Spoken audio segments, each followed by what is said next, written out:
L'entreprise vaut bien plus qu'un grand nombre de constructeurs et pourtant elle vend bien moins de voitures. Pourtant, on pourrait quand même se rendre compte que, a priori, sur le véhicule électrique, Tesla est très en avance, croît très vite.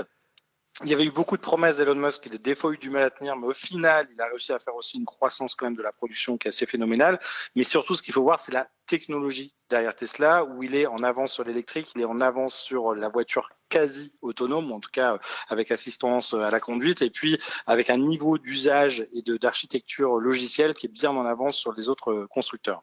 C'est donc ça que récompensent d'une certaine manière les investisseurs, cette promesse sur l'avenir. Alors, je pense qu'il y a effectivement, c'est de se dire, c'est un nouvel acteur qui est très agile, qui est très innovant, qui est en train de s'attaquer au sujet de l'intelligence artificielle et d'autres. Et puis après, c'est aussi la personnalité d'Elon Musk qui a toujours été très au contact de ses fans, de ses clients. Il est très accessible sur Twitter.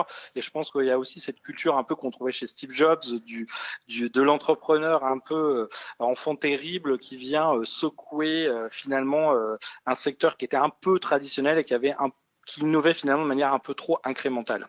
Alors, quand Jeff Bezos, le patron d'Amazon, il y a quelques années, a détrôné Bill Gates à la tête de ce classement des milliardaires, on a dit que c'était le symbole d'un basculement de l'économie.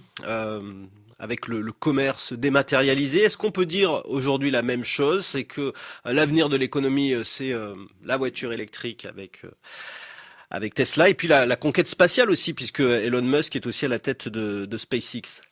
Voilà, alors là c'est un petit peu différent parce que Amazon, on pourrait dire, ce n'est pas qu'un site internet, hein, c'est d'abord aussi des capacités logistiques, des entrepôts, des camions, un savoir-faire en pilotage.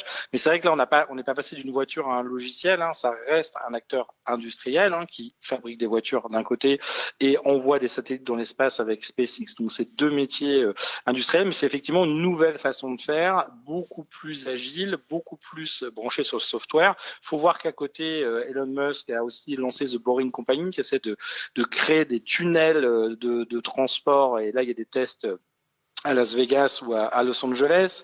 Il est aussi dans une startup qui s'appelle Neuralink pour pouvoir s'interfacer entre son cerveau et un ordinateur. Donc il lance beaucoup de choses, mais c'est vrai que ça paraît assez incroyable aujourd'hui qu'il ait réussi à lui tout seul à disrupter le marché automobile où il y avait des géants qui existaient depuis des années et à disrupter le milieu de l'aérospatial. C'est quand même deux secteurs très complexe, très coûteux, avec des acteurs en place, on pense à la NASA ou Arianespace, qui étaient là depuis bien plus longtemps que lui. Donc c'est vrai que il a cette côté assez génial de réussir à sortir les choses malgré tout. Et effectivement, la NASA que vous citez, elle est maintenant cliente de Tout à fait. SpaceX pour envoyer notamment les astronautes dans la station spatiale internationale. Est-ce que SpaceX gagne de l'argent aujourd'hui?